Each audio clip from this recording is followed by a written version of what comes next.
when the very people employed to protect Americans leave thousands with bruised bodies, burned eyes, locked behind bars, tasting their own blood.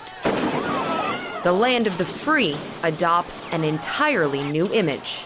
The travesty of democracy, the way the police are totally suppressing the people's rights to assemble and to protest. And I joined the force to protect people's rights to assemble and protest, not to squash them.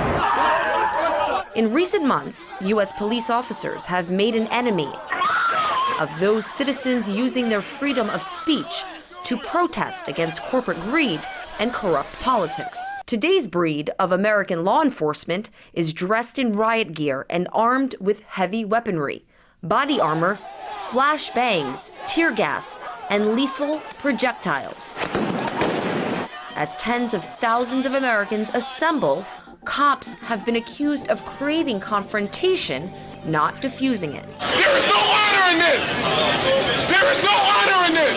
She's a journalist! A level of police brutality so bad, a former Marine sergeant couldn't stay silent. If you want to go fight, go to Iraq and Afghanistan!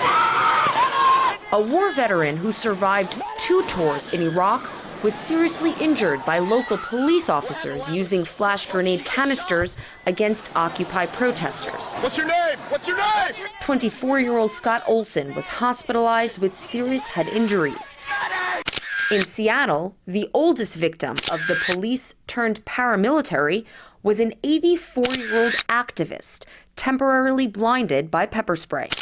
The United States, which bills itself as the pillar of international law and democratic freedoms, has consistently placed itself on the world stage as the self-appointed beacon of moral authority. We call upon the Iranian government to abide by the international obligations that it has to respect the rights of its own people. Instead of respecting the rights of his own people, Gaddafi chose the path of brutal suppression.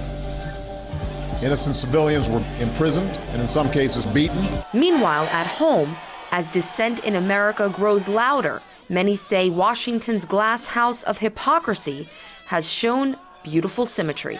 They want people to be able to have freedom of speech, but they don't want that freedom to interfere with them in any way, to be in any way disruptive or challenging to them. The line that traditionally separated U.S. soldiers from civilian law enforcement has arguably been erased, replaced by what's being dubbed the American militarization of police tactics. Tactics which reflect major cracks in the foundation of American principles such as democracy and human rights.